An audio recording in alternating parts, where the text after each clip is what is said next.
curso taller Manipulación Higiénica de Alimentos. Un poco lo que vamos a estar compartiendo en estas clases está volcado acá en este cronograma. Son tres clases en realidad. En esta primera clase vamos a charlar sobre la normativa en torno a los manipuladores de alimentos y la necesidad de esta capacitación. Y luego vamos a abordar los temas inocuidad alimentaria, vamos a estar hablando sobre aspectos generales de la contaminación alimentaria y también sobre lo que se conoce como 5 claves de la inocuidad alimentaria. Este jueves, 1 de junio, 1 de junio, vamos a tratar la introducción al manejo integrado de plagas, también vamos a conversar sobre las enfermedades que se transmiten por alimentos, y también analizar algunos casos de intoxicaciones alimentarias. La semana que viene, el lunes, en el mismo horario, siempre de 9 a 11:30, tenemos la tercera clase, vamos a estar tratando ahí la enfermedad celíaca, también información que dan las etiquetas de los alimentos, y vamos a hacer el cierre. Y después, el jueves de la semana próxima, 8 de junio, tenemos la evaluación. Les comento, la evaluación es un formulario que se resuelve online, es breve, son 10 preguntitas y no demasiado complicado, y va a estar abierto en el horario de 9 a 11 de la mañana. Ustedes lo pueden hacer en esa franja horaria, siempre que lo entreguen hasta las 11 de la mañana, no hay problema, o sea, lo abren, lo completan y se envía. Esa operación tarda más o menos media hora, y va a estar abierta en esa franja horaria. ¿Qué requisitos les pedimos para que aprueben el curso? Tienen que tener como mínimo una asistencia a 2 de las 3 clases que vamos a dar. En lo posible, la idea es que vengan a todas las clases, pero bueno, les dejamos esa ventanita de poder faltar a una clase si tienen algún problema. Y tienen que aprobar la evaluación. ¿Cómo se aprueba la evaluación? Con un 60% de respuestas correctas, es decir, de 10 preguntitas, tienen que tener 6 aprobadas. Y bueno, ¿por qué? ¿Por qué estamos acá planteando esta capacitación? En Argentina, la normativa que rige en torno a los alimentos es el Código Alimentario Argentino. Este material, este código, es un conjunto de normas higiénico-sanitarias, bromatológicas, de calidad y genuinidad, que abarca la producción, elaboración y circulación de alimentos para consumo humano en todo el país. Los objetivos que tiene esta normativa son proteger a la salud de la población y también garantizar la buena fe en las transacciones comerciales. ¿Y quiénes tienen que cumplir con el Código Alimentario Argentino? Bueno, acá vemos personas que elaboran alimentos, quienes fraccionan alimentos, quienes almacenan alimentos, por ejemplo, en un depósito de alimentos, quienes transportan alimentos, quienes comercializan alimentos y quienes exportan o importan alimentos.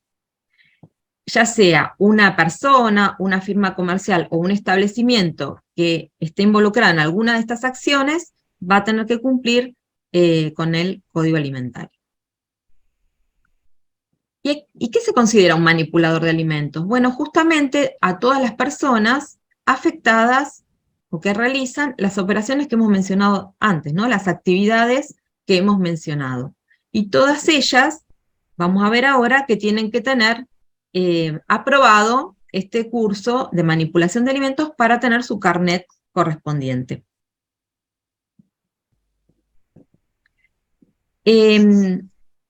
El artículo 21 del Código Alimentario Argentino es justamente el cual establece que todas las personas que elaboran, fraccionan, almacenan, transportan, comercializan y o enajenan alimentos o materias primas deben estar provistas de un carnet de manipulador de alimentos, ¿no? Que debe ser expendido por una autoridad sanitaria competente. Ese carnet va a tener validez en todo el territorio nacional.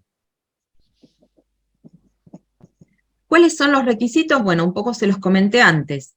Cursar y aprobar esta capacitación. con lo cual se va a obtener este carnet oficial de manipulador de alimentos. El carnet tiene vigencia por 3 años. Una vez que pasa ese periodo, hay que renovarlo. ¿Cómo se lo renueva? Rindiendo un examen de conocimiento. O sea, no es necesario volver a hacer la capacitación, pero sí rendir nuevamente un examen. ¿Quiénes otorgan estos carnets? Autoridades provinciales, ¿no? En cada provincia hay autoridades responsables del otorgamiento del carnet. ¿Y cuál es la validez? En todo el territorio nacional. O sea, yo puedo tener un carnet emitido por las autoridades de la provincia de Buenos Aires y ese carnet me sirve para todo el territorio nacional. ¿Quién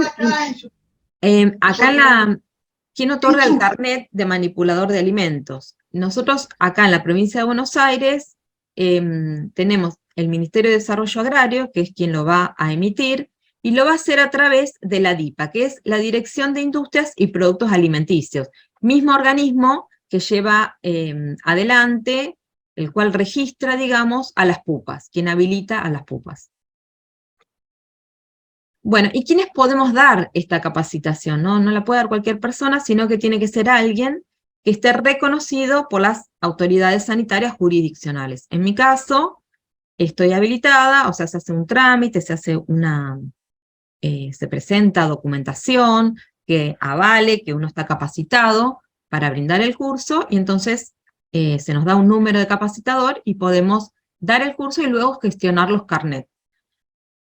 Para gestionar el carnet, esto se hace a través de una plataforma digital, es un trámite que lo hago yo, en este caso, estoy dando yo el curso, y nos piden una serie de datos, ¿no? La foto carnet, vieron que cuando ustedes se inscribieron, les pedimos en el formulario que nos volcaran toda esta información, ¿no? La constancia de DNI, que no es más que una foto de ambos lados del DNI, el quit o quil, apellido y nombre, tipo de DNI, mail, celular, domicilio, localidad, municipio y profesión oficio.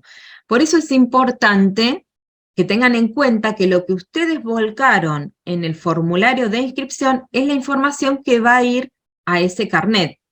Por lo tanto, revisen que todo lo que hayan volcado sea correcto para que después no tengamos un problema a la hora de la información que les vaya a figurar en su carnet de manipulador.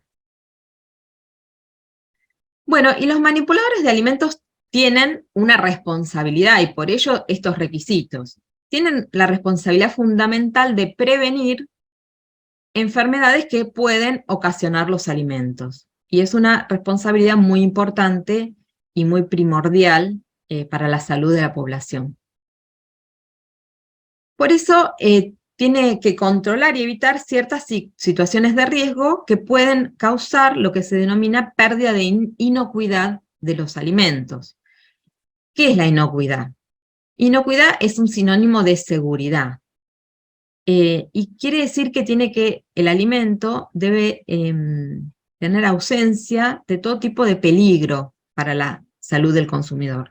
Esos peligros pueden ser de tipo biológico, físico o químico. Ahora, en un ratito, vamos a estar describiendo con detalle y viendo muchos ejemplos de este tipo de riesgos. Pero bueno, ya vamos internalizando de qué se trata la inocuidad alimentaria. Y el manipulador de alimentos tiene la responsabilidad, decíamos antes, de garantizar o de tener mucho cuidado a la hora de evitar esta pérdida de la inocuidad. Vamos a nombrar ahora algunas cuestiones generales, ¿no?, que tenemos que tener en cuenta quienes manipulamos alimentos, y luego a lo largo de la capacitación las vamos a ir viendo con más detalle. Solo ahora voy a hacer un listado de varias cuestiones importantes y en las cuales va a intervenir la acción del manipulador de alimentos. Tiene que garantizar o estar atento a situaciones de cocción insuficiente, debe evitar que la cocción sea insuficiente. Lo mismo con el recalentamiento, evitar que sea insuficiente, resguardar la conservación de alimentos a temperatura ambiente, o ver en qué casos se pueden o no conservar en esta situación. Tener mucho cuidado con la interrupción de la cadena de frío, también con el enfriamiento lento de los alimentos, lo cual puede ser perjudicial, o con una refrigeración insuficiente a una temperatura inadecuada. ¿Qué otras cosas tiene que cuidar? Me fui para acá.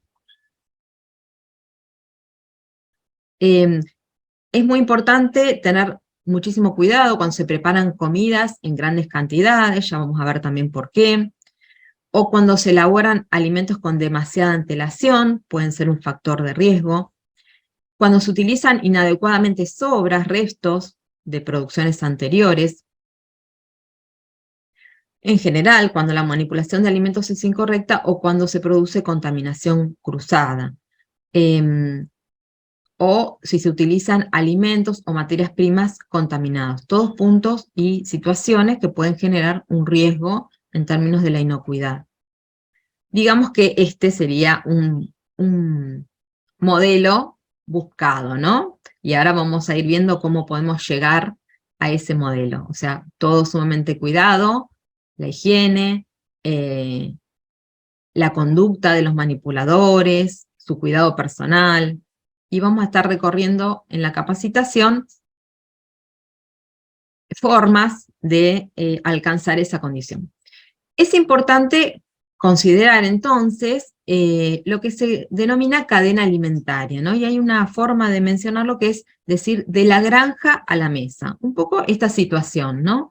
La producción primaria de alimentos en los establecimientos agrícola-ganaderas, luego sus etapas de procesamiento, etapas de distribución, podemos de ahí ir a algún lugar donde se procesen alimentos como comidas, y luego el consumo, o también puede haber intermediarios, minoristas, por ejemplo, tenemos algunos acá presentes, y luego la elaboración hasta llegar al consumo. En todas las etapas de la cadena alimentaria, de la granja hasta la mesa, en todas las etapas, el manipulador de alimentos, el conjunto de manipuladores de alimentos, deben evitar y deben garantizar evitar la contaminación de los mismos. Y de esa forma, resguardar la salud de la población, y no solo eso, también la inocuidad alimentaria va ligada con evitar pérdidas económicas, ¿no es cierto? Si tengo que desperdiciar, tengo que descartar alimentos porque han perdido su inocuidad, su calidad, entonces voy a estar generando pérdidas económicas, también indeseables.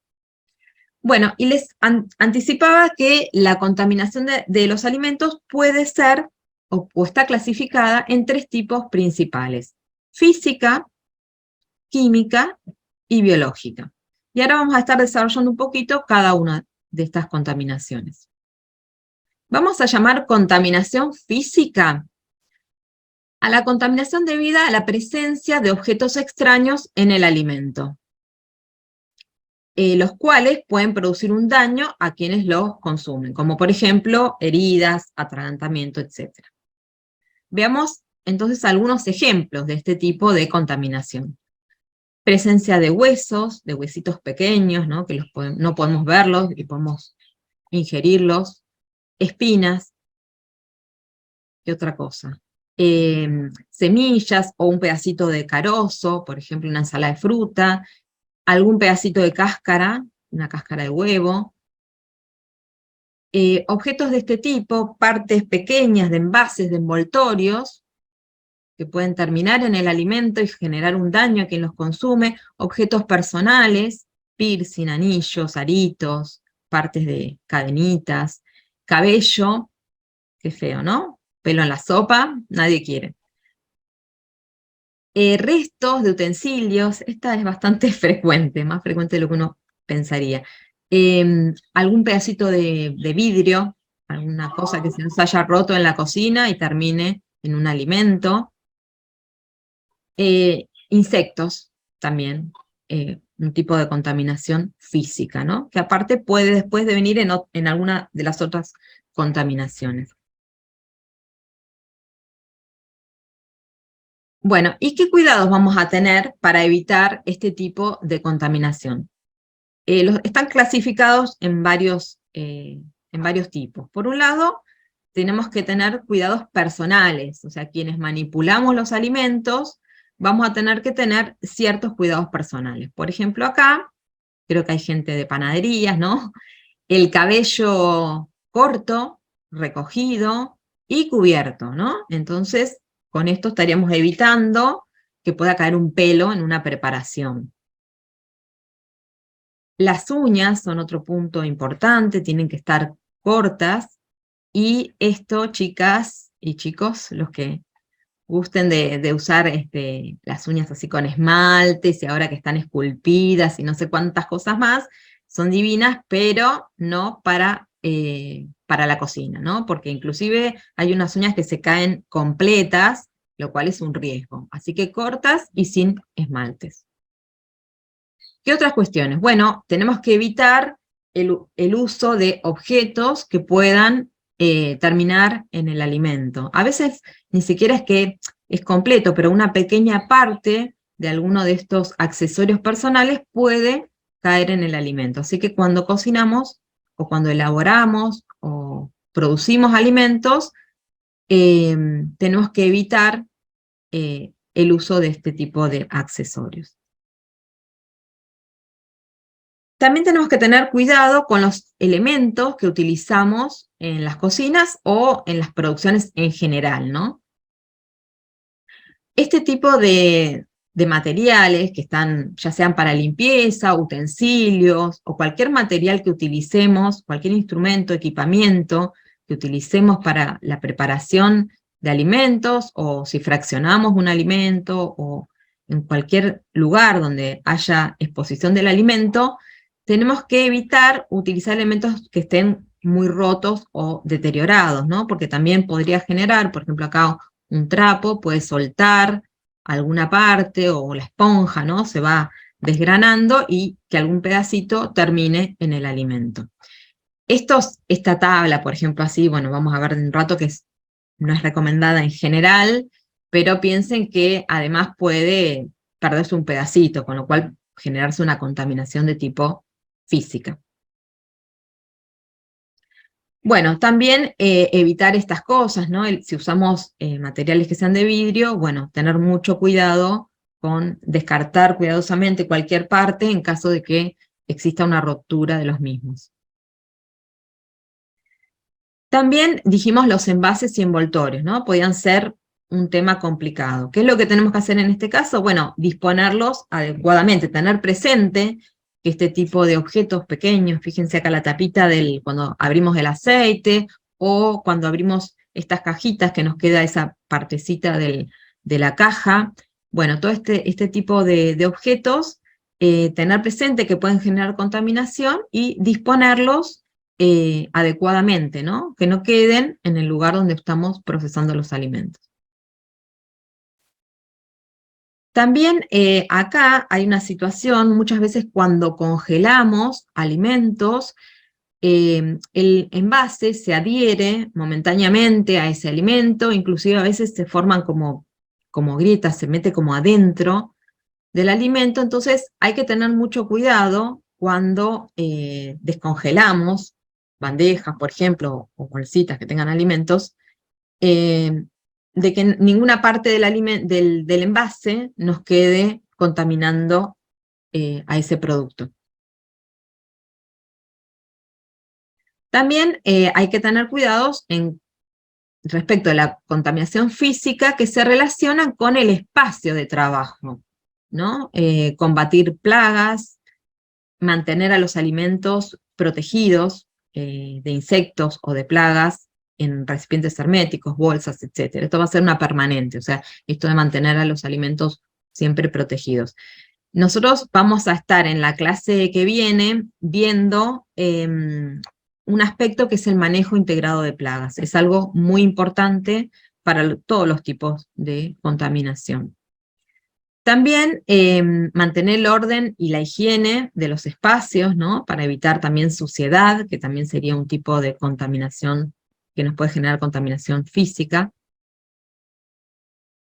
Y evitar temas de estructura del espacio, ¿no? Por ejemplo, paredes que tengan o techos que estén así agrietados, descascarados, o cualquier otra situación que pueda devenir en algún objeto que termine contaminando físicamente al alimento.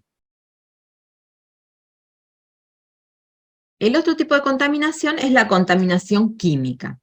¿Qué va a ser contaminación química?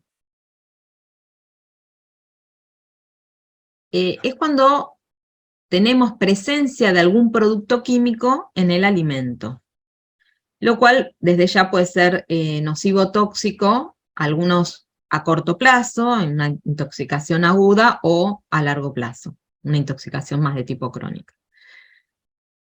¿Y qué cosas, qué puede generar una contaminación química? Yo acá pongo ejemplos, pero bien como hicimos recién, vamos a ver que hay muchísimos casos, ¿no?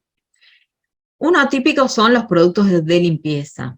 Fíjense acá, estos productos de limpieza que no son recomendados, suelen ser económicos, pero bueno, ahora después más adelante vamos a ver por qué no son recomendados. En envases que no están tampoco bien identificados, tal vez tan bien identificados, bueno, pueden llegar a generar un problema, ¿no? Si terminan dentro de un alimento. ¿Qué otra cosa? Plaguicidas, vamos a tener que tener mucho cuidado con este tipo de productos. Solventes o combustibles, soda cáustica. Miren, por ejemplo, el aspecto de acá el thinner o algún solvente que la verdad que en aspecto puede ser similar a algo inocuo como puede ser el agua, ¿no? Entonces, algunas situaciones pueden llevar a riesgo de contaminación. Bueno, entonces, respecto de este tipo de contaminación, ¿qué cuidados vamos a tener que tener? Uno muy importante es que no existan, no estén estos elementos que pueden generar este tipo de contaminaciones en las áreas en las cuales se almacenan o manipulan los alimentos. ¿Dónde deben estar estos productos? Bueno, tenemos que tenerlos en lugares exclusivos y separados de los alimentos, ¿sí? Importante que ese espacio donde almacenamos estos productos esté ordenado, todo etiquetado, y cuando haya cosas, sobre todo en espacios que son compartidos, donde trabajan varias personas, o donde existe algún riesgo particular que se evalúa en cada condición, a veces es necesario que algunos productos queden incluso bajo llave. Siempre, recién decíamos el orden, ¿no? El orden va a ser una constante, el orden y la limpieza va a ser una constante que vamos a estar mencionando permanentemente en la capacitación. El orden es tan importante como la limpieza, evita muchos problemas. No me corre la...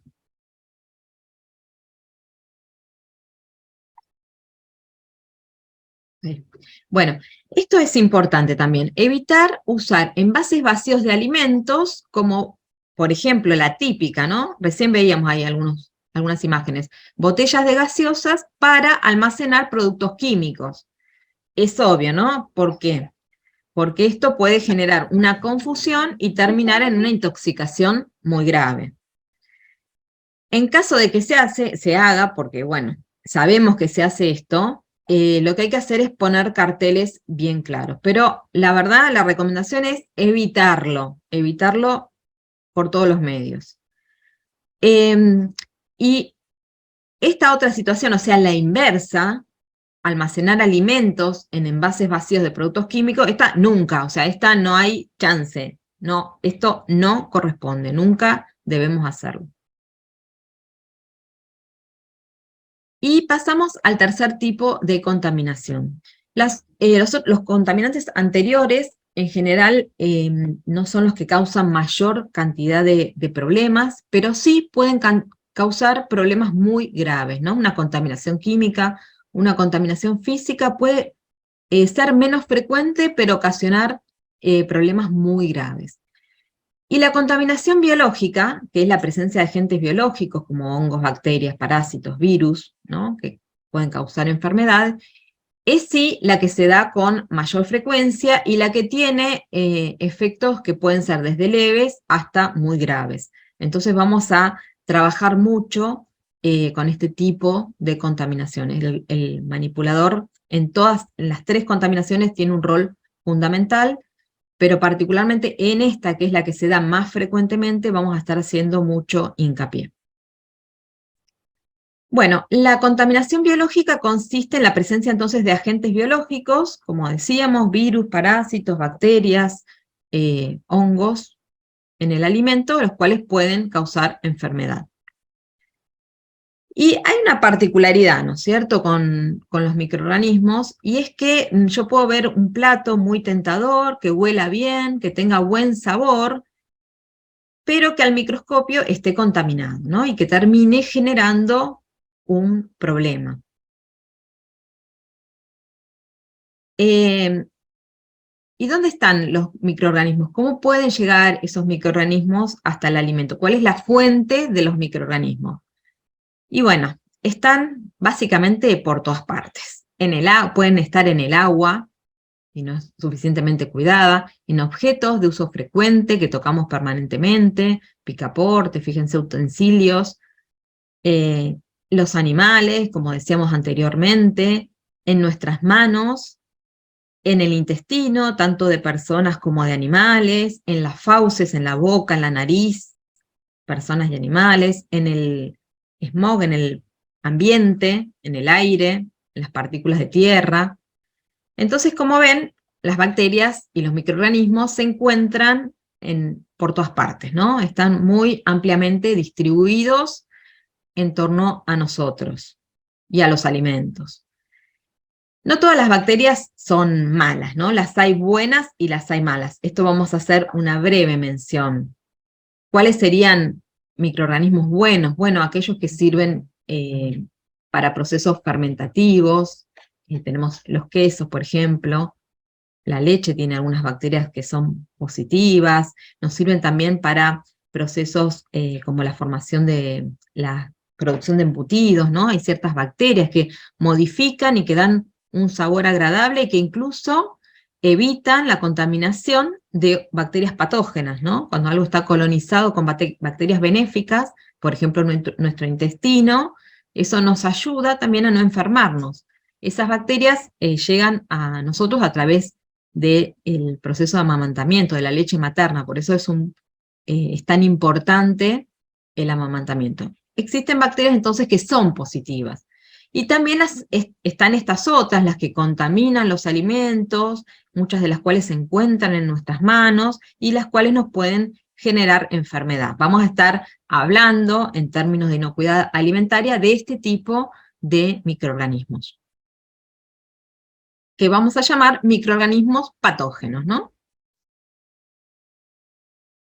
Bueno, algo importante es que la cantidad de microorganismos que tenga un alimento guarda relación con el riesgo de producir enfermedad. Si la cantidad es muy baja, en general, y esto lo recalco, en general, va a estar acompañado de un bajo riesgo de enfermedad. O sea, si yo tengo una bacteria, en general, el riesgo de enfermedad va a ser muy bajo. Vamos a ver que en algunos casos una bacteria puede ser drástica, pero en líneas generales, baja cantidad de microorganismos, bajo riesgo de enfermedad.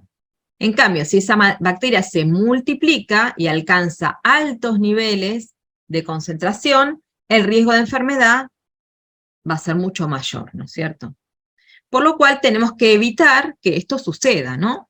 Tenemos que tratar de evitar por todos los medios la multiplicación de los microorganismos en los alimentos. ¿Y cuándo se va a dar esta multiplicación? Bueno, la multiplicación microbiana y en general de microorganismos se va a favorecer cuando le brindamos las condiciones para que ello suceda. Y ahora vamos a recorrer un poquito cuáles son esas condiciones. El tiempo. Bueno, el tiempo es un aspecto fundamental. La multiplicación de microorganismos se dice que es de tipo exponencial. ¿Qué sería exponencial?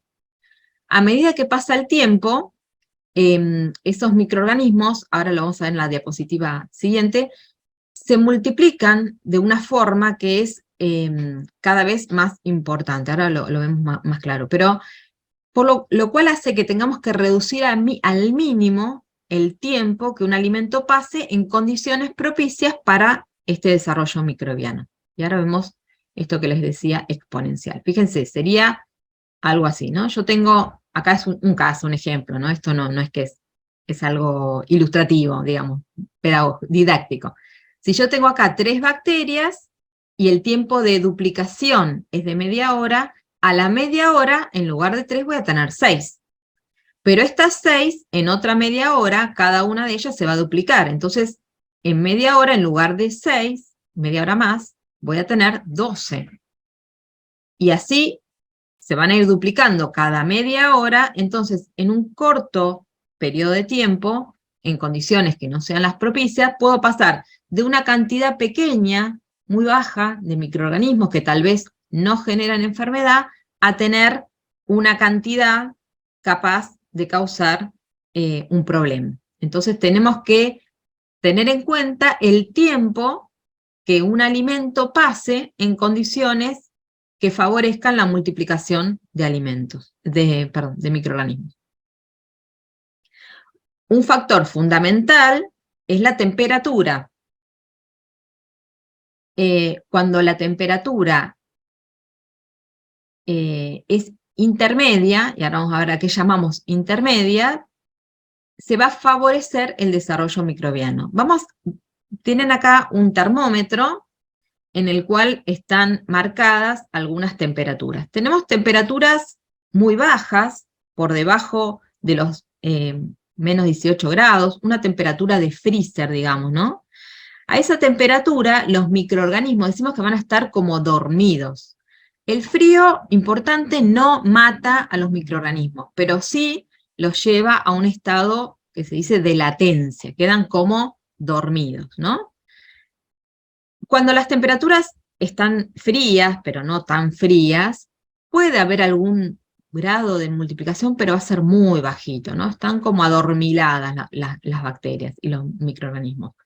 Ya cuando empezamos a levantar la temperatura, se va favoreciendo y entramos en una zona que llamamos de peligro. Entre los 5 y los 63 grados estamos en una zona muy peligrosa y en particular ideal para el desarrollo microbiano, la que más les gusta, los 37 grados, ¿no? Como a nosotros más o menos. Pero entre 20 y 50 grados estamos en una zona de franco peligro, ¿no? Donde el desarrollo de los microorganismos se va a dar a una tasa muy alta, con mucha velocidad. Luego de, cuando ya empezamos a elevar las temperaturas, empiezan a morir los microorganismos, ¿no? Cada vez van a ir, les va a costar más vivir en esos medios, van a ir muriendo, ¿no? Y ya a los 100 grados no vamos a tener crecimiento y tenemos netamente la muerte, ¿no? En esta zona ya empezamos a estar en una zona complicada para los microorganismos. Y justamente con estas situaciones van a ver que muchos procesos están asociados, tanto procesos de almacenamiento, en los cuales tenemos que tener en cuenta las temperaturas de refrigeración, como procesos de cocción, ¿no?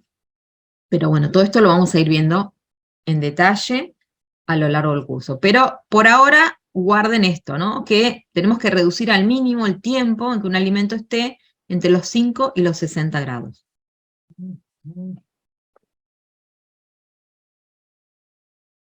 Otra condición que favorece el desarrollo microbiano es la presencia de agua, ¿sí? Cuando hay agua disponible, se ve favorecida la multiplicación.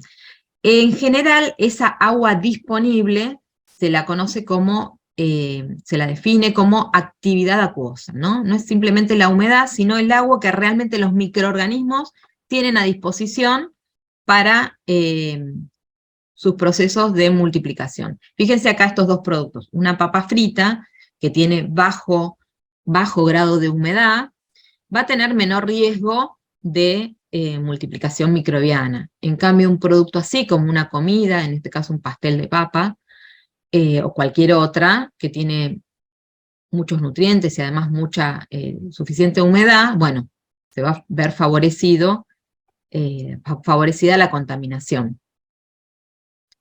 Bueno, otra cuestión es el pH. El pH de un alimento puede ser, acá se mide en una escala que va entre 1 y 14. Para medirlo se utilizan instrumentos que son los pHímetros.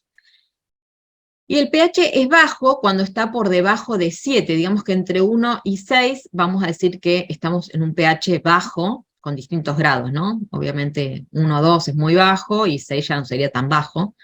Es un pH bajo, y el pH bajo, cuando el pH tiene un número bajito, lo que me está indicando es lo contrario, ¿no? Una alta acidez. O sea, un alimento muy ácido va a tener un pH bajo.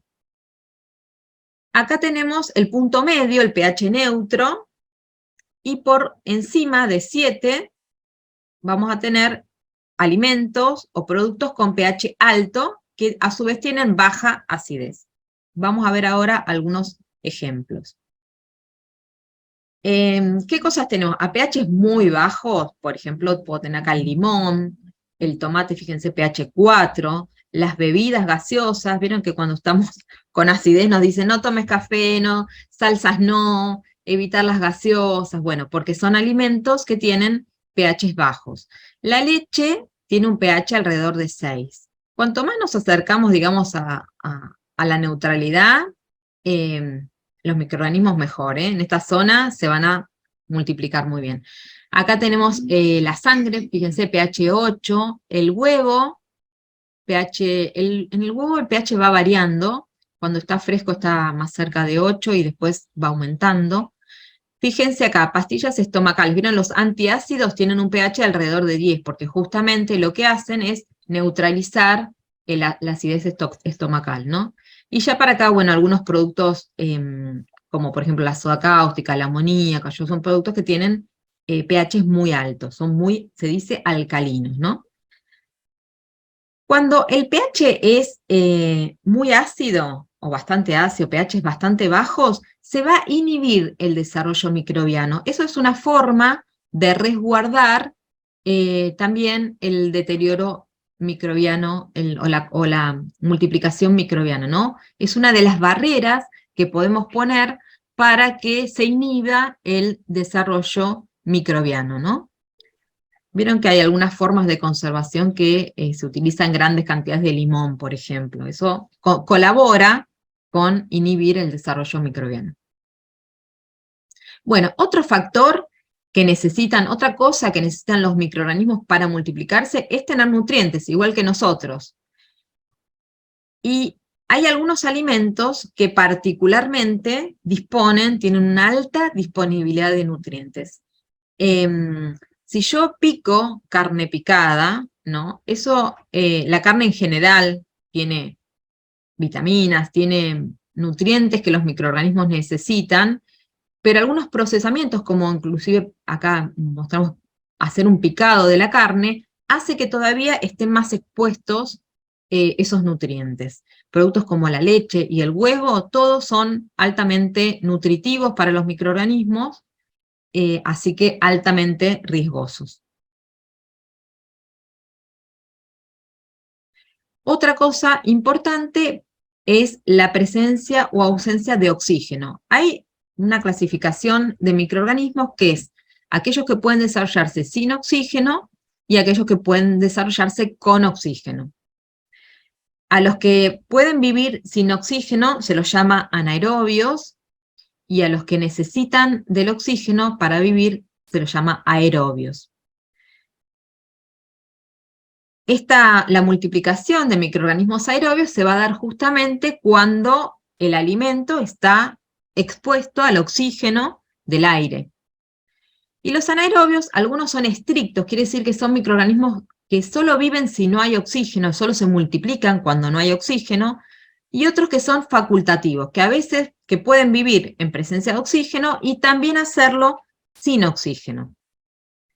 Por ejemplo, si yo tengo un producto de este tipo, ven alguna conserva en la cual no hay oxígeno porque hay un líquido alrededor del alimento, podría desarrollarse algún microorganismo de tipo anaerobio. En la clase que viene vamos a estar viendo, por ejemplo, los Clostridium, que son muy riesgosos y que desarrollan en condiciones anaerobias. Entonces hay que tener también en cuenta, en términos de conservación de alimentos, esta característica de existir distintos tipos de microorganismos, aerobios y anaerobios. Bueno, entonces, vemos que el riesgo de contaminación microbiológica puede ser, en algunos casos, muy alto. Algunos alimentos tienen mayor riesgo porque tienen nutrientes, porque tienen humedad, por el tipo de pH que tengan también, y otros van a ser de menor riesgo. Por ejemplo, acá los panificados, la sal, los saquitos de té, una harina, la miel, ¿no? Que tiene, en el caso de la miel, hay algunos productos que tienen alta concentración de azúcar. Entonces, aunque uno los vea así untuosos y demás, tienen baja disponibilidad de agua. Las mermeladas, los dulces también pasa esto. Y estos van a tener menor riesgo. Justamente la reglamentación para la habilitación como pupas, ya que muchos acá están en ese proceso de luego habilitarse, contempla la producción de alimentos de bajo riesgo, ¿sí? No nos permiten, por ejemplo, elaborar alimentos que necesitan refrigeración, que tengan cremas, sino que todos los alimentos que podemos habilitar como pupa van a ser alimentos de bajo riesgo. Por ejemplo, podemos fraccionar miel, podemos elaborar panificados que no tengan cremas, ni ninguna otra producto que requiera refrigeración, bebidas alcohólicas, bueno, una serie de productos que son de bajo riesgo. Bueno, y la contaminación microbiológica podemos clasificarla en dos grandes grupos, ¿no? A veces se da en forma directa, los contaminantes llegan al alimento por medio de la persona que los manipula, y otras formas se produce lo que se conoce como contaminación cruzada, ¿no? Se transfiere la contaminación a través de superficies, utensilios, sí, que no han tenido una correcta limpieza y desinfección. Después vamos a trabajar bastante más en detalle con la contaminación cruzada. Bueno, y como decíamos antes, el manipulador tiene una alta responsabilidad porque tenemos que evitar, somos responsables de evitar estas enfermedades transmitidas por alimentos, que en general las van a ver con la sigla ETAs, enfermedades transmitidas por alimentos, que principalmente son causadas por contaminación de tipo biológico, ¿no? Tienen como síntomas generales las náuseas, los vómitos, diarrea, fiebre, dolor de cabeza, de articulaciones. Creo que seguramente todos los presentes en algún momento conocimos alguna de estas enfermedades. También vamos a la clase que viene verlas con algún detalle. Algunas de las bacterias que causan enfermedades, acá las tenemos: Salmonella, el Staphylococcus aureus, Bacillus cereus, Clostridium perfringens, Escherichia coli, y otras tantas, ¿no? La clase que viene vamos a verlas en detalle y entender un poquito más las características de cada una de ellas, lo cual es importante. ¿Por qué? Porque entender qué es lo que genera, qué características tiene cada bacteria, en qué tipo de alimentos se encuentran, nos ayuda a la hora de tener muy presente los cuidados que tenemos que tener. Bueno, ¿qué acciones vamos a realizar para evitar la contaminación biológica? Proteger a los alimentos de la contaminación, prevenir la multiplicación en los alimentos, cuidando que los alimentos no se encuentren en las condiciones que vimos que favorecen la multiplicación de los microorganismos, y destruir los microorganismos presentes. 5 claves de la inocuidad alimentaria. Es decir, que todas las cuestiones asociadas a la inocuidad alimentaria se han resumido en lo que se conoce como las 5 claves. ¿Cuáles son estas claves? Bueno, primera y principal, la higiene, ¿no? La higiene abarcando todos los aspectos de la elaboración, almacenamiento, comercialización, etcétera, de alimentos. La segunda clave es utilizar agua y materias primas seguras. La tercera, evitar la contaminación cruzada, crudo cocido. La cuarta, que la cocción sea completa. Y la quinta, mantener a los alimentos siempre a temperaturas seguras. Digamos que cumpliendo con estas 5 claves, que ahora vamos a ver que abarcan una cantidad de cuestiones, estaríamos en una situación favorable en términos de conservar la inocuidad de los alimentos. Bueno, veamos entonces los aspectos relacionados con la primera de las claves, que es la higiene. Vamos a recordar, antes de arrancar con esto, que las bacterias peligrosas, los microorganismos patógenos, se encontraban en el suelo, en el agua, en los animales, en las personas, y que de ellos podían pasar a través de las manos, la ropa, los utensilios y los insectos, terminar contaminando los alimentos, los equipos, ¿no? Entonces dijimos que había que proteger a los alimentos de la contaminación. La higiene tiene que ver con eso, ¿no? Con proteger a los alimentos de la contaminación.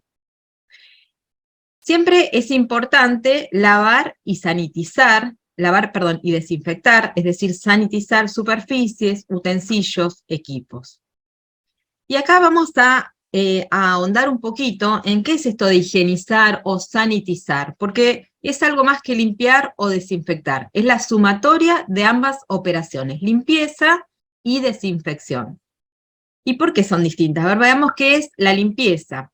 La limpieza es cuando nosotros eliminamos la suciedad visible, digamos, ¿no? Por ejemplo, sacamos los restos de comida, enjabonamos y sacamos la grasa, ¿no? Por ahí con un cepillito, restregamos ahí, usamos desengrasantes, detergentes.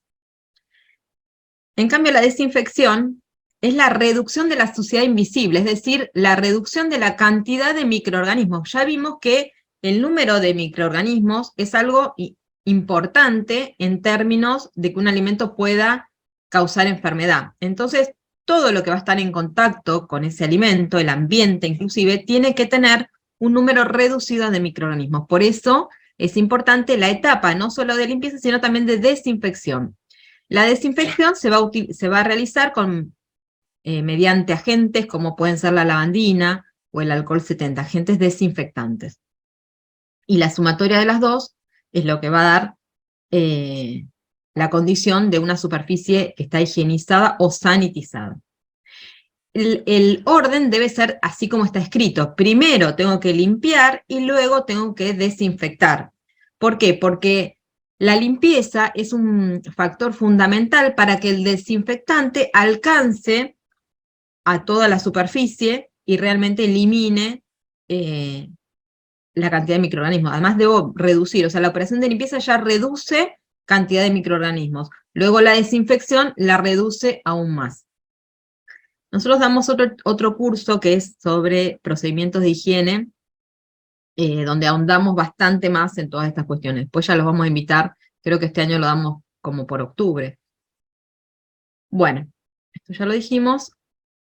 Entonces, ¿cómo sería el procedimiento? Primero limpiamos con detergente y agua, enjuagamos y luego desinfectamos. Si después la superficie va a estar en contacto con alimentos, también hay que enjuagar después de desinfectar.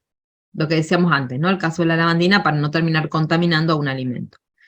Acá algunos datos de cómo preparar la lavandina para realmente lograr una desinfección correcta de pisos, mesadas, cuando limpiamos la heladera, la cocina, etc. Importante, ustedes ahora cuando terminemos, se pueden fijar si en sus casas tienen alguna lavandina comercial, y acá les aclaro algo a los que son pupas, que en el reglamento de pupas no les permiten utilizar estas lavandinas o productos de limpieza, estos que vienen sin marca, ¿no? Que se venden sueltos, por ejemplo.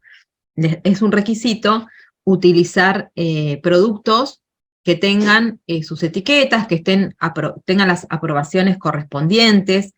porque justamente tenemos que saber todo lo que estamos utilizando. Si a mí me venden en un bidón un producto que no sé ni qué composición tiene, ni qué concentración, es un factor de riesgo realmente. Aunque sean económicos, terminan siendo riesgosos, ¿no? Entonces, la lavandina trae distintas cantidades de gramos de cloro por litro. Por ejemplo, está la lavandina común, que tiene 25 gramos de cloro por litro. Hoy veía una que dice 35 en 2 litros. Bueno, tienen que tener en cuenta la cantidad por litro, ¿no? Si yo tengo esa lavandina que tiene 35 gramos de cloro por litro y quiero utilizarla para desinfectar, lo que voy a hacer es poner 40 mililitros, que equivale a 4 cucharadas soperas, por cada litro de agua. Si tengo una lavandina que dice 46 gramos de cloro por litro, lo que voy a hacer es poner 22 mililitros, ya serían 2 cucharadas soperas y un piquitín, ¿no? En un litro de agua. Si tengo la que dice, la que es concentrada, 55 a 60 gramos de cloro por litro, vamos a poner 20 mililitros, o sea, 2 cucharadas soperas por litro de agua. Y con esa dilución, siempre utilizando guantes, teniendo los cuidados correspondientes, podemos proceder a la desinfección. Cuando usamos lavandina y hacemos estas diluciones, tenemos que tener en cuenta respetar las cantidades estas que estamos mencionando de lavandina y agua. También pueden, eso que yo les di recién es referencial, pero en los envases de estos productos hay mucha información, ¿no? Tienen inclusive, si tengo que desinfectar el inodoro, cuánta lavandina se recomienda poner, o lo que tenga que, el uso que le tenga que dar. Siempre es importante leer los rótulos de estos envases. Pero bueno, como líneas generales, respetar las cantidades exactas de agua de lavandina. Siempre se prepara en agua fría. ¿Por qué? Porque si no, se pierde el cloro si yo utilizo agua caliente y por lo tanto pierdo el poder desinfectante. Prepararla en el día. También a medida que pasa el tiempo voy teniendo una reducción del principio, que es el cloro, con lo cual va perdiendo efectividad. Y para todo lo que es alimentos, no utilizar lavandinas aditivadas, ¿no? Que pueden tener otros productos. Otra cuestión importante respecto al uso de lavandina: nunca se la tiene que mezclar con otro desinfectante, como puede ser alcohol, vinagre, amoníaco, etc. Esto hace que se liberen gases tóxicos como cloro, y los cuales pueden irritarnos la piel, causarnos daños en las vías respiratorias y demás. Así que nunca mezclen productos de limpieza. Perdón, profe, y tampoco con detergente. Tampoco, por supuesto, el mismo efecto. Se genera cloro y irrita. Les habrá pasado alguna vez por ahí en la cocina que estamos limpiando y cae en la misma pileta una gotita y vieron que larga un olor que es molesto, que es irritante. Bueno, el alcohol 70 es otro producto que sirve para sanitizar. Todos, a partir de la pandemia, empezamos a utilizar mucho más el alcohol 70. El alcohol 70 tiene un efecto más bien más superficial, ¿no? No es tan permanente como el uso de la lavandina, pero también es muy útil para desinfectar manos, como objetos como veíamos antes, el picaporte de la puerta, el celular, utensilios, termómetros, mesadas, bueno, etc. Moni, Sí. En el chat preguntan por qué no utilizar lavandina aditivada. Porque justamente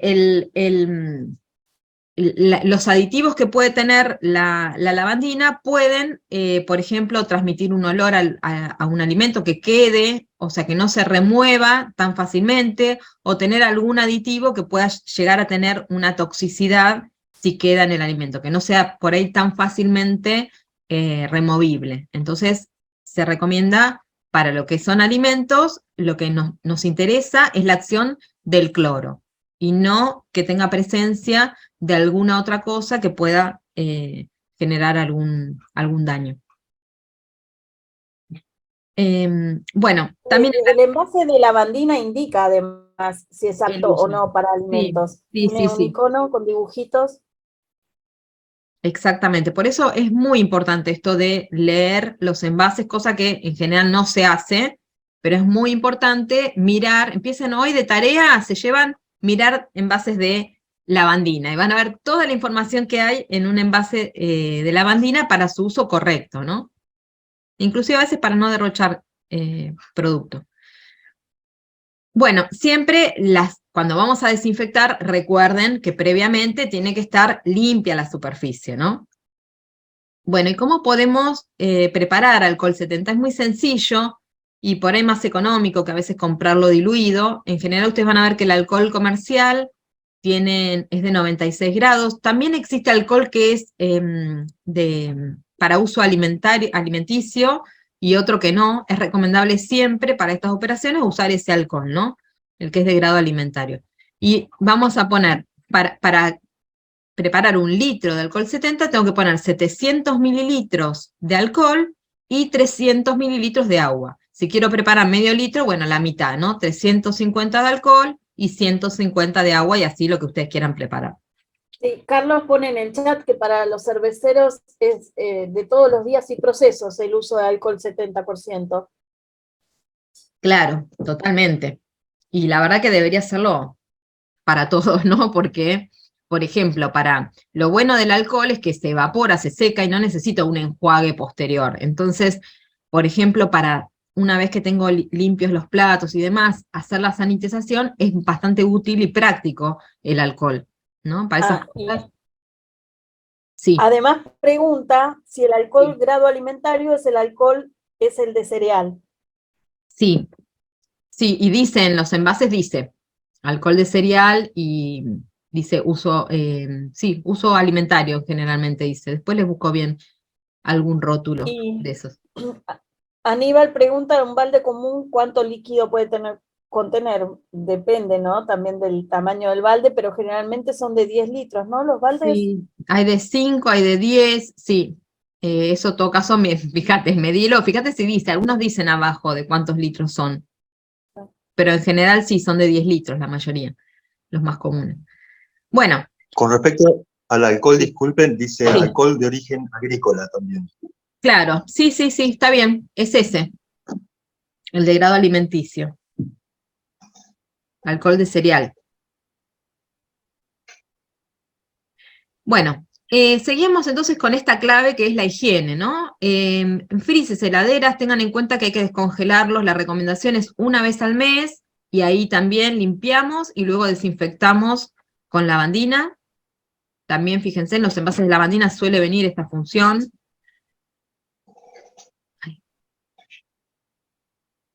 La limpieza de utensilios de cocina, ¿cómo la vamos a hacer? Porque un poco las operaciones serían estas. Primero, retiramos todos los restos. Es lo que hacemos en la casa cuando sacamos todo lo que quedó en el plato, ¿no? Lo mismo en una producción a alta escala. Primero siempre se saca todo el sólido, todo lo que se pueda sacar por raspado del material a limpiar. Después se lava. ¿Cómo lo vamos a lavar? Con agua, con detergente, como ya saben. Se procede a enjuagar. Siempre tener en cuenta que el agua sea potable, la que estamos utilizando para todas estas operaciones, y finalmente desinfectamos.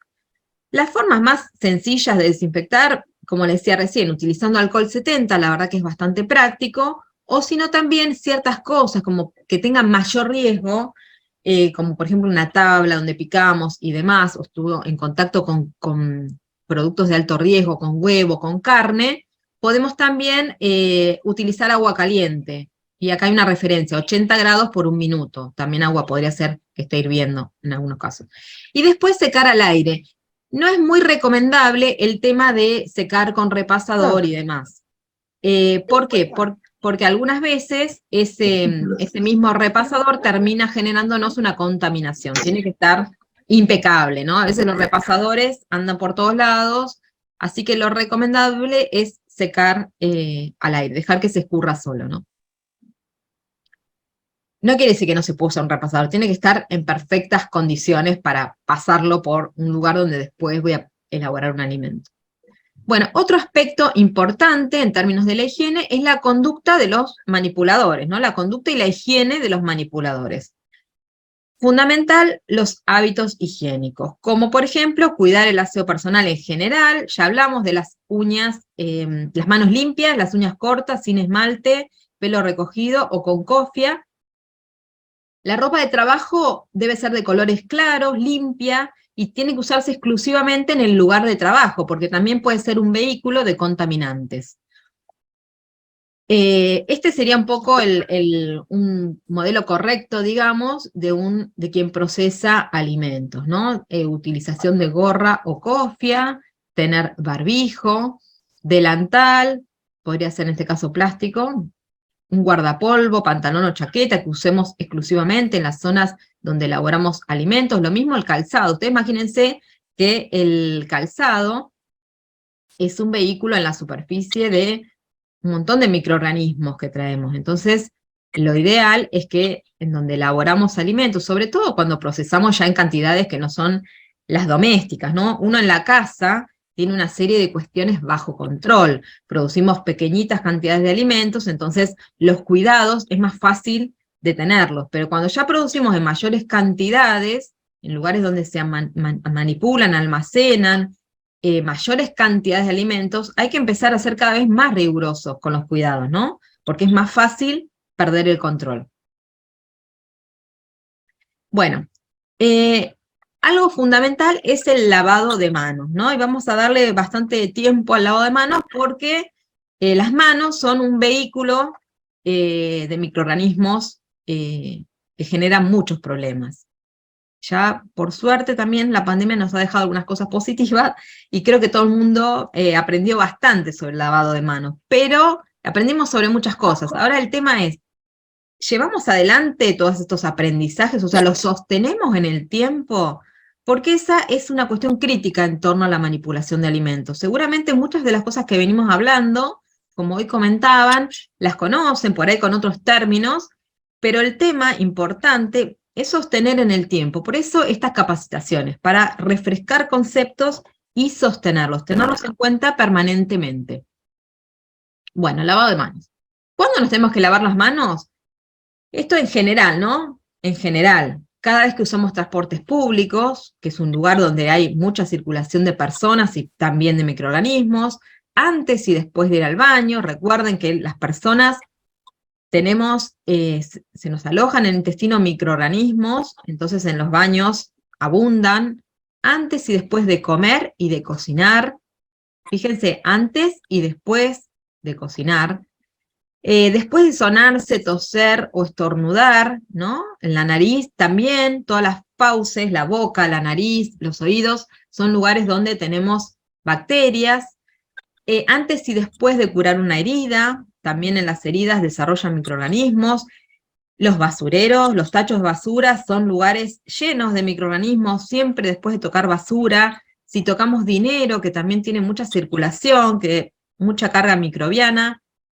Siempre que estemos en contacto con la tierra, o que toquemos animales, o, muy importante, cada vez que toquemos carnes o huevos, ¿no? Cuando estamos en la cocina y manipulamos carnes o huevos, recuerden que eran alimentos de alto riesgo, ¿no? Mucho nutriente, buen nivel de humedad, buenas posibilidades para que desarrollen los microorganismos. Entonces, especial cuidado. Moni, quedan Sí. preguntas, pero justo del A ver. tema anterior. Después, ¿qué te parece si después de la clase la respondemos para que no se mezclen con... Dale, Porque dale. recién las veo.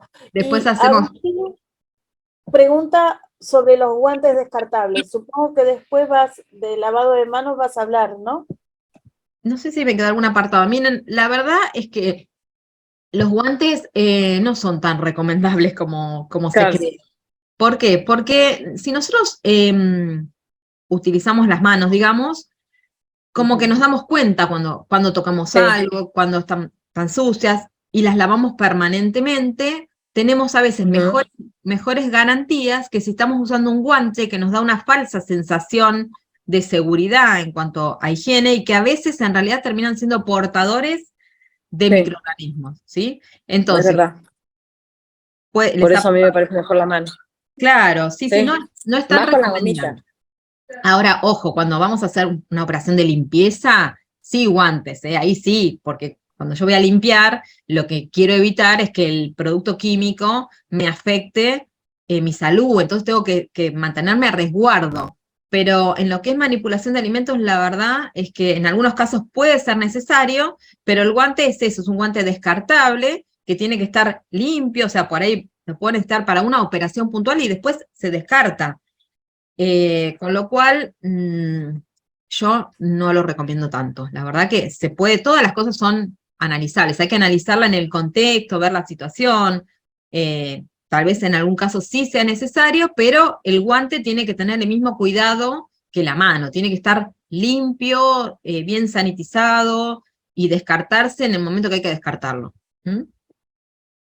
Claro, ves, acá hay un ejemplo que dicen que ha estado en ferias donde le servían la comida y con el mismo guante que le servían la comida le cobraban también.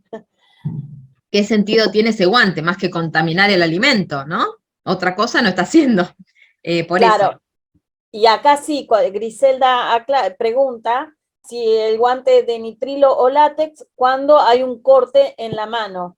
Bueno, esa puede ser una razón para utilizar un guante. Cuando tenemos un corte porque hay que proteger el alimento de esa herida que tenemos. En ese caso puede estar bien usar un guante, siempre teniendo en cuenta la higiene de ese guante, que esté Claro, perfectamente limpio, igual que la mano.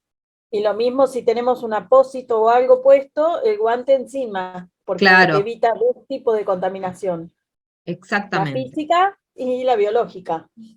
Por eso siempre nada es absoluto, tenemos que usar los criterios. Me vienen muy bien los comentarios porque nos ayudan justamente a ver esas cosas, ¿no? Que a veces tengo que ver el criterio que utilizo y la situación. ¿Mm? Bueno, y O acá s- un comentario de un caso alérgico al látex en la comida, también. También puede ser, también podría ocurrir algún tipo de contaminación. El, En general los guantes son bastante, digamos, eh, hipoalergénicos, ¿no? Se utilizan también para medicinas y son de buena calidad, pero puede pasar, puede haber un caso, ¿no? De alguna persona. Hay alergias de todo tipo, lamentablemente son tantas que a veces es hasta imposible abarcar todas, ¿no? Bueno, volvamos a las manos. Fíjense, acá tienen unas manos, ¿no? Un dibujito de las manos. Fíjense el dorso, la parte de arriba y la palma. Y están pintadas con colores distintas zonas. Las celestes son las zonas que siempre lavamos bien, digamos, que en general lavamos bien, ¿sí? Que una operación de lavado habitual se lavan bien. Estas zonas de acá, lo que está en celeste. La parte esta que está como en colorcito piel, son partes que muchas veces olvidamos de lavar. Fíjense acá, esta parte de los dedos, la parte de adentro, no las puntas, acá una zona media de la mano, la parte de arriba también, toda una zona por encima de los dedos. Y acá la zona roja son zonas que frecuentemente olvidamos de lavar. Fíjense, entre los dedos, ¿no? La zona de las uñas, el dedo gordo, ¿no? Estas zonas suelen quedar no correctamente lavadas. Por eso, también durante toda la pandemia, si recuerdan, hubo mucha campaña en términos de cómo lavar correctamente las manos. Seguramente todos lo saben. Ahora la pregunta es, ¿todos lo hacemos? ¿Nos lavamos bien las manos? Bueno, y ahí empezamos a hacer agua, ¿no? Y no con jabón precisamente. Fíjense acá. Primero, ¿cómo sería? Vamos a recordarlo, porque esto estoy segura que todo el mundo lo vio y que saben cómo se lava correctamente. Pero vamos a recordarlo y hoy mismo, si no lo estamos haciendo del todo bien, volver a hacerlo como hay que hacerlo. Primero vamos a restregar bien las palmas, ¿sí? Entre sí, palma con palma. Después vamos a enjabonarnos entre los dedos, ¿ven? Poniendo así los dedos, entrecruzándolos, vamos a limpiar bien entre los dedos, la zona de los dedos. Detrás de la palma, vieron que era una zona que también a veces quedaba sin limpiar. Generalmente nos limpiamos como la parte del frente de la mano y no tanto el dorso, ¿no? Los pulgares, tener en cuenta esto, es otra zona que suele quedar sucia, entonces el pulgar, dedicarle un pequeño tiempo a enjabonarlo bien. detrás de los dedos, de esta forma, ¿ven? Como ahuecando la mano, limpiamos detrás de los dedos. Las uñas, ¿cómo limpiamos las uñas? Como que las pasamos por el centro de la mano, circularmente, y ahí se van a limpiar bien las uñas. Las muñecas, y luego enjuagamos bien y secamos. Para lo que son producciones, ¿no? Todos los comercios, quienes van a habilitar una pupa, se les pide utilizar toalla de papel descartable. ¿Por qué? Porque también la toalla puede ser un vehículo de contaminación, ¿no? O sea, si yo hago toda esta operación y tengo la toalla hace 10 días en el baño, bueno, no me va a servir para mantener mis manos limpias. Este sería más o menos un modelo, aquellos sobre todo que quieren habilitar sus pupas, de cómo sería correcto el baño, ¿no? Tener toallas descartables, agua fría y caliente es importante. El agua caliente favorece también la reducción de microorganismos en las manos. Utilizar jabón líquido, ¿no? ¿Por qué? Porque también el jabón, el común, también puede alojar microorganismos en la superficie. Entonces es recomendable el alcohol líquido. Y después, desanitizar un desinfectante, como ya vimos, puede ser alcohol 70, eso no hay problema. Si hay más de varias personas trabajando, es recomendable siempre poner ahí un cartel donde se describa el correcto lavado de manos. Y un cesto para descartar esa toalla de papel, que tiene que tener pedal, ¿no? Porque de nuevo, si yo toco la tapa con la mano, me vuelvo a contaminar. Entonces, estoy cuidando todo el dispositivo para que las manos realmente queden limpias y sanitizadas.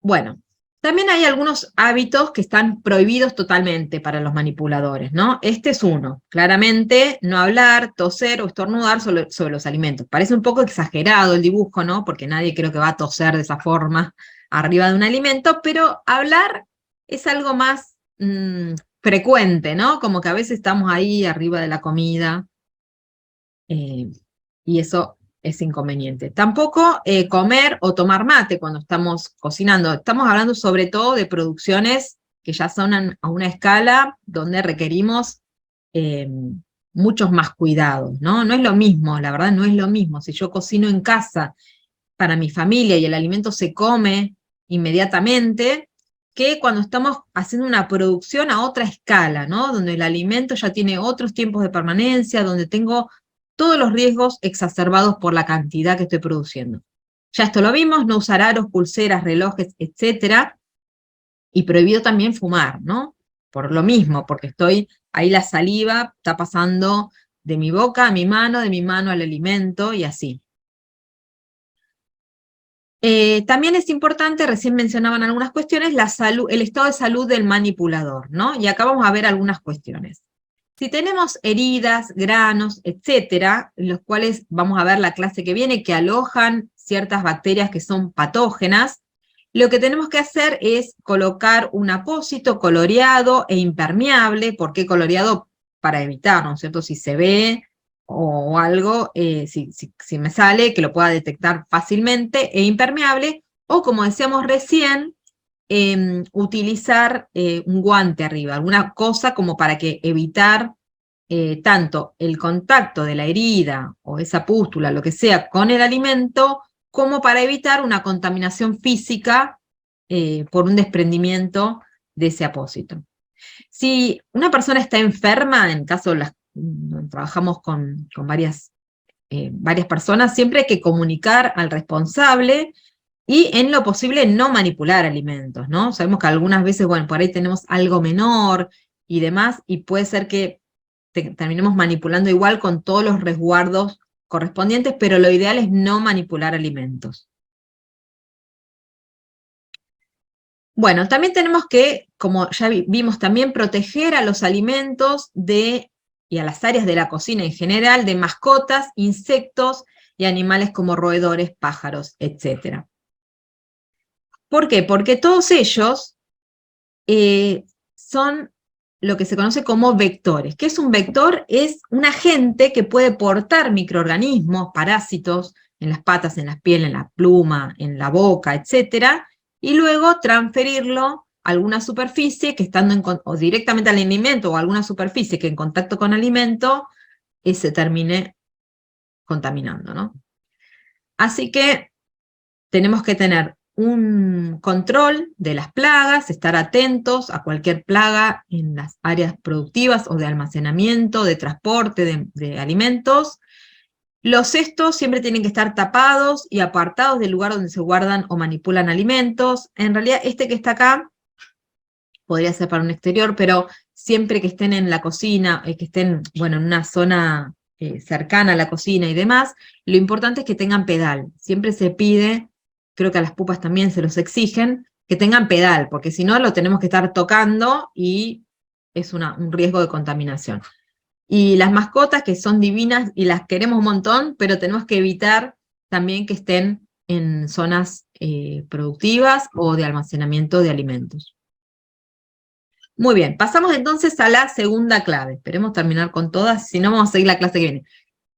La segunda clave es utilizar agua y materias primas seguras. Esto es fundamental para luego conservar la inocuidad del alimento en todo su procesamiento y vida útil. El agua tiene que ser potable. Si nosotros tenemos agua de red, bueno, hay un organismo que nos está garantizando que esa agua es potable, ¿no? O sea, quien nos administra el agua. Es importante, y sí responsabilidad nuestra, que los tanques tengan una correcta limpieza periódica, ¿no? Para que no se termine esa agua que llega potable de la red contaminando dentro del establecimiento o de la casa. Una forma de potabilizar el agua es colocar 2 gotas de lavandina por litro de agua y dejar reposar 30 minutos, ¿no? Entonces, ahí estamos potabilizando el agua. Y otra que podemos hacer también, o sea, esta es más compleja, pero bueno, puede servir para pequeñas cantidades, es hervir el agua durante 5 minutos. También ahí garantizamos que el agua esté potable. Bueno. Y también tenemos que utilizar materias primas seguras, es decir, todo lo que utilice para la producción de un alimento tiene que ser seguro. Entonces, tenemos que, en principio, elegir alimentos que sean sanos y que estén frescos, ¿no? Evitar situaciones de este tipo. Y si voy a utilizar un alimento que no está tan fresco, bueno, tendré que tomar algunos recaudos. Pero lo ideal es siempre partir de alimentos que veamos que están sanos y que están frescos. Podríamos incluir acá algunas cuestiones como el tema de los pesticidas y demás, ¿no? La verdad que evitar todo eso es muy importante.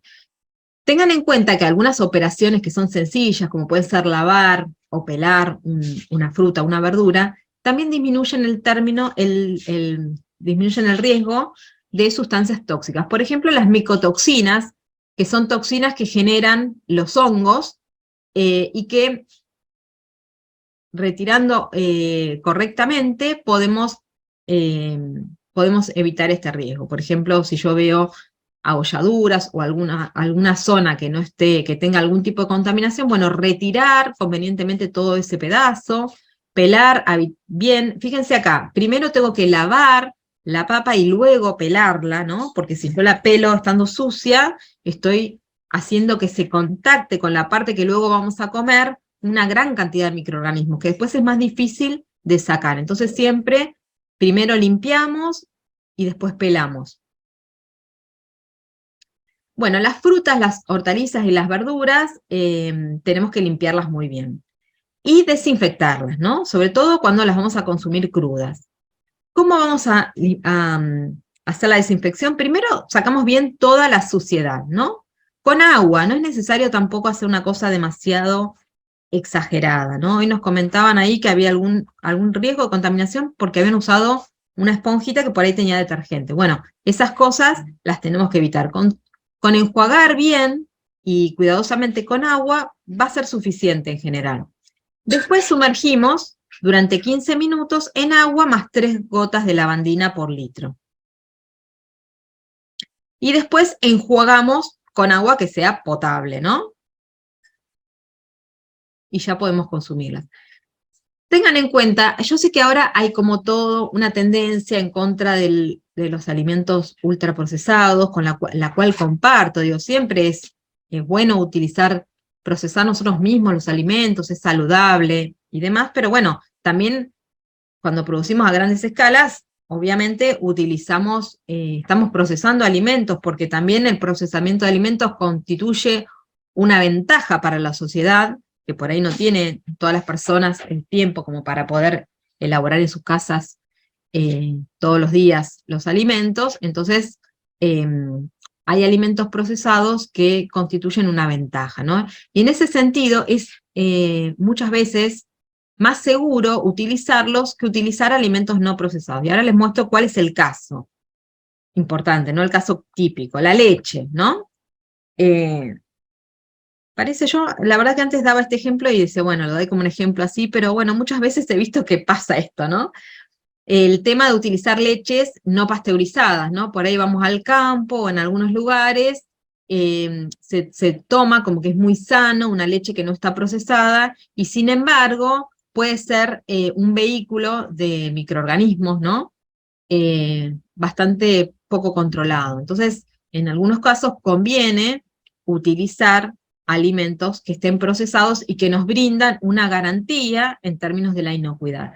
Y también respetar las fechas de vencimiento, eso es algo fundamental. Siempre mirar y respetar el vencimiento de los alimentos.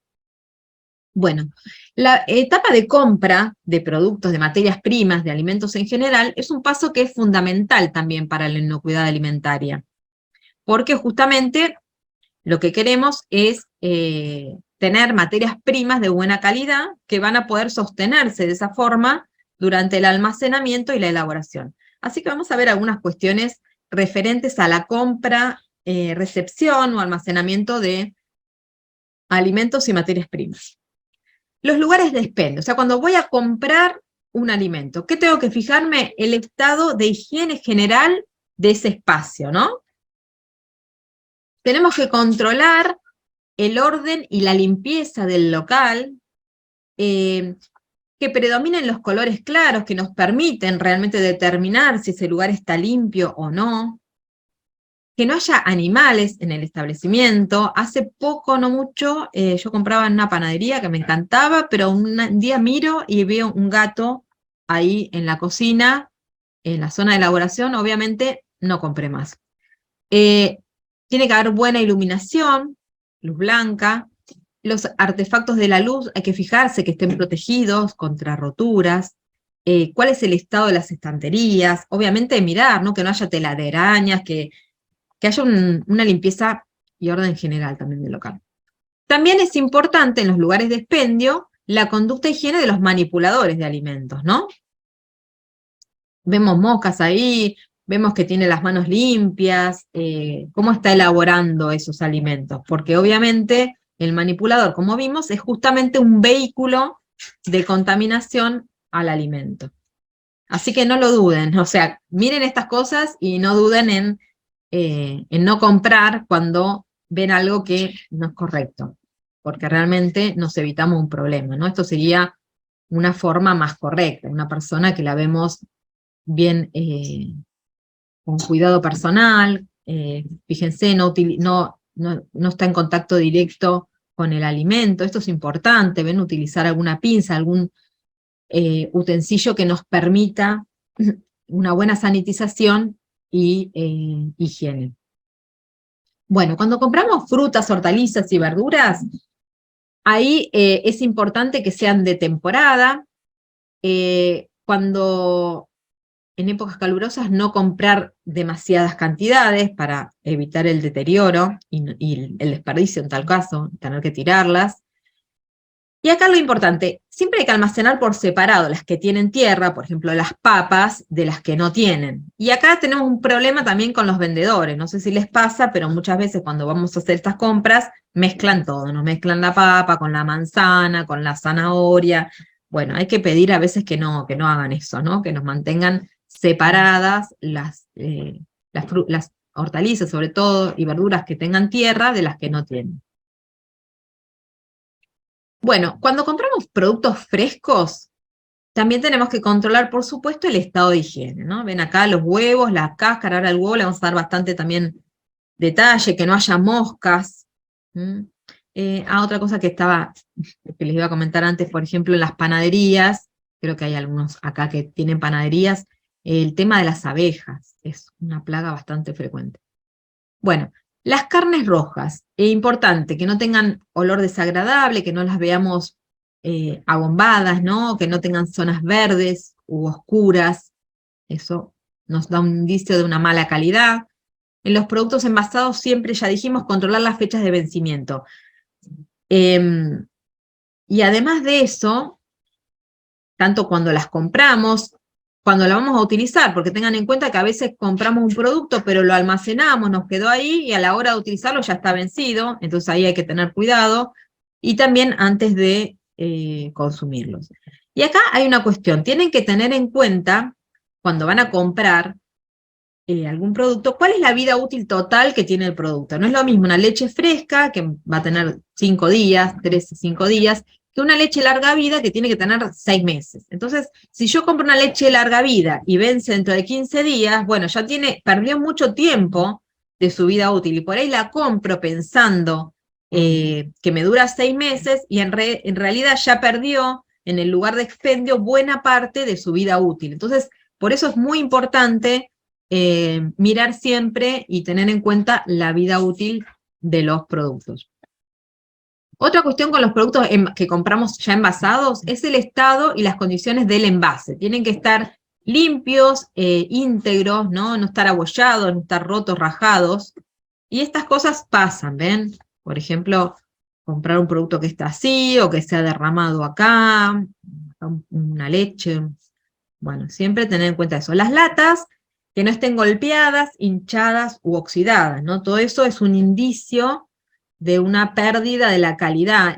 El envase, las latas tienen un esmalte que protege el contacto del alimento con los metales que tiene la lata, entonces cuando están abolladas se puede romper esa película y producirse un contacto inadecuado entre el interior, el contenido, y el envase, y además también puede haber alguna microfiltración. Si están hinchadas, seguramente que tengo dentro de la lata algún desarrollo microbiano que ha producido gases que hace que se hinchen, y bueno, si están oxidadas lo mismo, ¿no? El alimento puede haber estado en contacto con ese óxido, y además me da un indicio de una mala conservación de ese producto.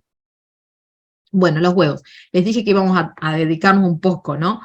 Porque justamente son un producto de bastante riesgo, ¿no? Entonces siempre cuando los compren, asegúrense que la cáscara esté limpia, que sea homogénea, que no tenga rugosidades, ni deformaciones, ni rajaduras.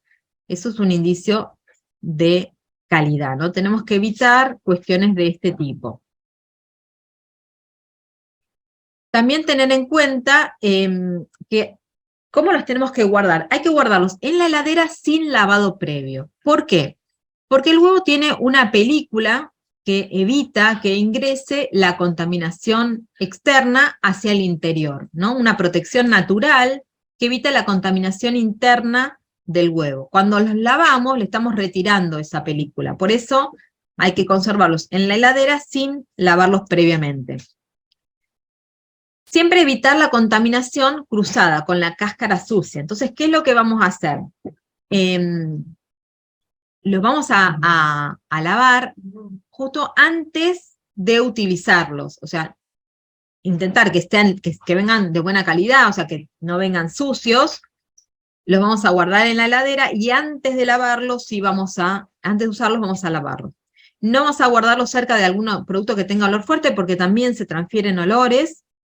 Esto es lo que les decía recién, y siempre, ya lo vimos, cada vez que estemos en contacto con huevos, que hagamos alguna preparación con huevos, hay que lavarse muy bien las manos.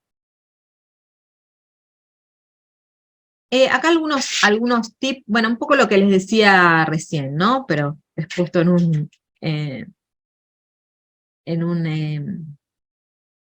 una forma más bonita, ¿no? Otra cuestión importante, además de las que mencionaba recién, es que tenemos que siempre cocinarlos completamente, ¿no? Garantizar que esté bien coagulada tanto la yema como la clara. ¿Cómo podemos diferenciar un huevo fresco de un huevo que está viejo? Vamos a ver, ahora se los muestro en un dibujito, que la clara va a ser más densa y transparente. A medida que pasa el tiempo por procesos enzimáticos, la clara se va a ir oscureciendo. La yema van a ver que está bien firme y centrada en el centro de la clara. Empiecen a prestar atención cuando consuman huevos a estas características. Y cuando los sumergimos en agua, se va a ir al fondo, porque el huevo tiene una cámara de aire que va aumentando con el tiempo. Entonces, cuando el huevo está viejo, vamos a ver que va a flotar. En un huevo viejo, la clara y la yema es como que se mezclan. Empieza a estar todo como menos denso. Si lo sumergimos en agua, vamos a ver que va a flotar. Por esto que les decía de que se va aumentando esa cámara de aire. Y acá un poco representado en un esquemita. ¿Ven? Esto sería un huevo fresco. Va a tener un aspecto de este tipo. Y va a ir al fondo. ¿Ven? Si yo lo miro de perfil, mírense el volumen que tiene. Todo bien sostenido. Ya cuando el huevo es menos fresco, se me empieza como la parte de la clara, se me abre más, la yema va a estar como más bajita. Y cuando es poco fresco, ya un huevo viejo, bueno, fíjense esto también, ¿no? Cómo se orienta uno que está intermedio, ¿no? Como que la parte más finita se acomoda para el fondo, y ya cuando es viejo el huevo va a flotar directamente de esta forma. Entonces, bueno, esto es un control que lo pueden hacer para tener en cuenta la calidad de los huevos, sobre todo aquellos que utilicen mucha cantidad. Bueno, cuando compramos pollo, otro alimento fresco, importante, que la piel sea lisa, blanca, elástica, el color tiene que ser claro, ¿no? Un pálido rosado, y no algo de este tipo, ¿ven? Cuando ya lo vemos verdoso, como arrugado, mucho cuidado también con el pollo. Hace poco compré un pollo rostizado y estaba en mal estado, lo tuve que devolver. El pescado. También tiene que presentar características de frescura, la carne tiene que estar firme, elástica, los ojos, si es con ojos, verlos que estén brillantes, no hundidos, bueno, estas cuestiones, ¿no? Y cocinarse siempre lo antes posible. Es un producto que pierde la calidad, rápidamente se contamina, así que muy rápidamente hay que cocinarlo.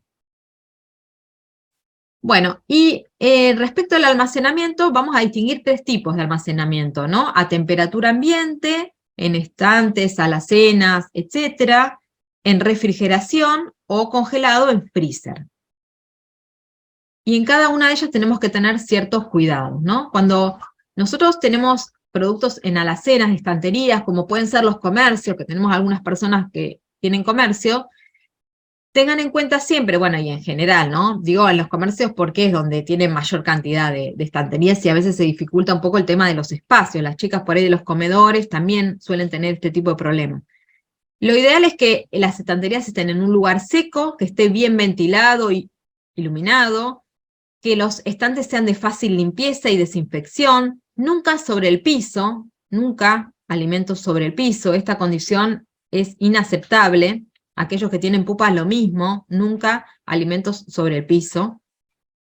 Y siempre, como vimos antes, tenemos que evitar almacenar alimentos con productos que no sean alimentos, ¿no? Justamente por la contaminación química, fundamentalmente.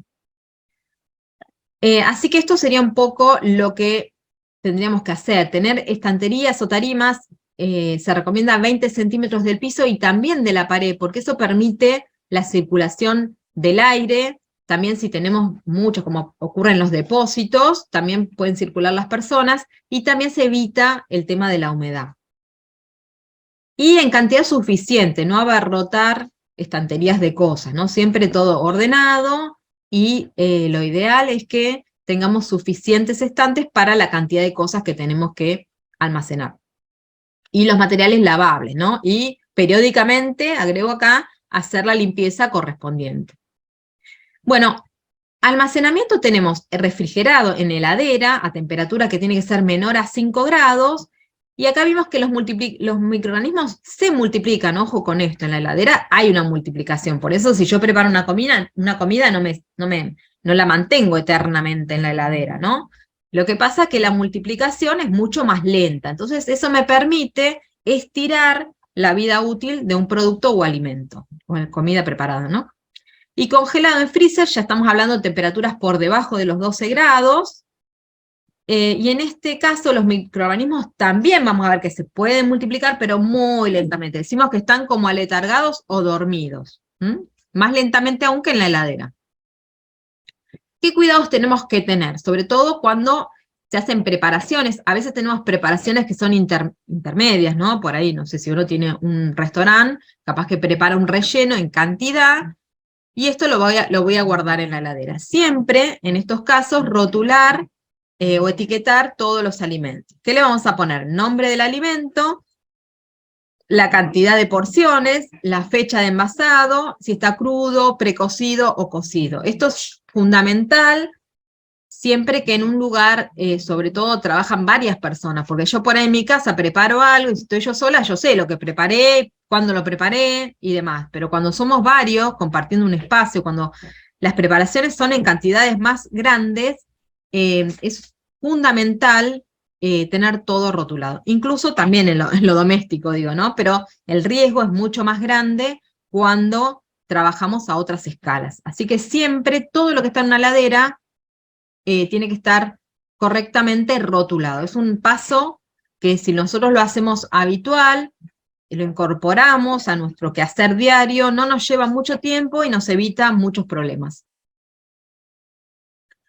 Bueno, ¿cuánto tiempo puedo almacenar? Yo acá les vuelco algunos datos que son sumamente orientativos, y como soy un poco, me gusta más exagerar, son bastante conservadores. Van a ver que en algunas tablas figuran algunos tiempos un poco más prolongados, pero yo acá pongo lo que es lo ideal, digamos, ¿no? Por ejemplo, la carne picada cruda, en heladera máximo tenerla 2 días, y en el freezer máximo 2 meses. Carnes crudas en un pedazo, 3 días, 5 meses en freezer. Los rellenos cocidos, 2 días en heladera, en freezer podemos tenerlo 1 mes. Comidas como guisos, salsas, etcétera, 2 días en heladera, 3 meses en freezer. La pizza, 3 días en heladera, 2 meses en freezer. Manteca, queso, etcétera, 14 días. No se recomienda esos productos frizarlos porque pierden la integridad. Huevos, recuerden esto que son en heladera los huevos, ¿no? Muchas veces no se conservan en heladera, y hay gente que me ha preguntado, me dice, bueno, pero yo uso un montón de huevos, no tengo capacidad en la heladera. Bueno, también es importante saber que si yo compro los huevos y los uso en 2 días, no es lo mismo que si los voy a tener mucho tiempo, ¿no? Si va a ser un uso más o menos inmediato, bueno, es aceptable. De hecho, muchas veces en los locales no están refrigerados, pero que la conservación correcta realmente es tenerlos en la heladera, y se pueden tener hasta 3 semanas. No se los congela porque también se rompe la estructura del huevo. Algunas otras cosas, la leche, 1 semana en heladera, se puede frizar, sí, por 2 meses. Los vegetales frescos, 3 a 5 días en heladera. En general, el vegetal nos damos cuenta en el estado en que está. También podemos conservar, por ejemplo, para preparados, las chicas que están capaz que en comedores, merenderos, se puede hacer esto, ¿no? Picar cebolla, morrón, y se lo puede conservar la cebolla de 1 a 2 meses en la heladera, el morrón hasta 1 año. Y vegetales cocidos, preparaciones cocidas, 3 meses en heladera, perdón, máximo 3 días, y 6 meses en freezer. Ya le digo, son datos orientativos, siempre busquen, si tienen alguna duda, cuánto pueden conservar un alimento. Bueno, otra cosa importante, en términos de siempre seguimos en esta clave, ¿no? Que es utilizar agua y alimentos seguros. Una cosa importante es el orden en que utilizamos las materias primas. La carne, el pollo, los huevos. Lo primero que entró, digamos, lo primero que yo compré, tiene que ser lo primero que utilizo, ¿sí? Por ejemplo, yo fui hoy y compré una carne, la tengo que rotular, ponerle la fecha de hoy, y si la semana que viene compro otra, bueno, utilizaré primero lo que compré hoy, ¿se entiende? No acumular y utilizar lo último que compré, porque se me va a ir envejeciendo una parte del stock. Por eso, para poder hacer esto, es fundamental saber cuándo entró, por eso el tema de rotular. En los productos envasados tenemos que ver la fecha de vencimiento y siempre ir consumiendo lo que tiene fecha de vencimiento más próxima, ¿no? Para evitar que el vencimiento de los productos cuando los tengo almacenados. Por eso también dice acá dejarlos más a mano, ¿no? O sea, tratar de siempre ordenar las alacenas y poner más adelante, más a mano, lo que va a vencer más rápido, y eso consumirlo primero. Bueno, otra cuestión importante, cuando compramos alimentos, materias primas, y ya es para una producción, o también a veces cuando es para una venta, una cierta escala, la industria, por ejemplo, suele controlar protocolos de análisis o bien realizar controles propios de calidad. La industria grande hace esto de rutina, digamos. Cuando compran una materia prima, bueno, piden un análisis para garantizar la calidad de ese producto. Y además se suelen realizar controles de calidad. Algunas empresas tienen sus propios laboratorios y a veces mandan a terceros a hacer controles de calidad. Ahora, estos controles no son exclusivos de las megaproducciones. También cuando una pupa, por ejemplo, una cervecera artesanal, o qué sé yo, alguien que está fraccionando alguna especia o que está produciendo panificados, es importante que vaya incorporando controles de calidad. Recién veíamos, por ejemplo, el tema de los huevos, ¿no? Entonces, si nosotros vamos, supónganse que yo tengo un gran consumo de huevos, me dedico a preparar bizcochuelos, que es un producto aceptado para las pupas, entonces consumo mucha cantidad de huevos.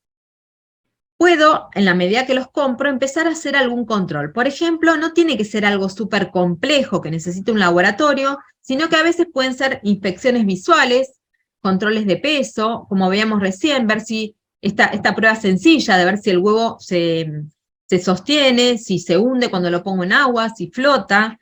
Y entonces cuando vamos haciendo estos controles y los vamos registrando, vamos a ir teniendo noción de la calidad de nuestras materias primas y detectar si en algún caso, alguna partida, me vino con una calidad que no es la que es habitual, ¿no? Como les decía recién, por ejemplo, hacer esta prueba en los huevos. Pero cada uno sabe, de acuerdo a las materias primas que utiliza, qué cosas son críticas. Yo les digo que simplemente a veces mirar el aspecto de una materia prima, por ejemplo, si utilizan harina, controlarle eso, el aspecto, controlar el peso de las bolsas, porque también hay cuestiones, a veces dijimos que tiene que ver con la lealtad comercial, ¿no es cierto? Oler, ¿no? Y empezar a anotar, que es algo que nos cuesta bastante, pero empezar a hacer un registro de lo que utilizo, me brinda mucha información y me brinda también muchas posibilidades de mejorar mis procesos y productos.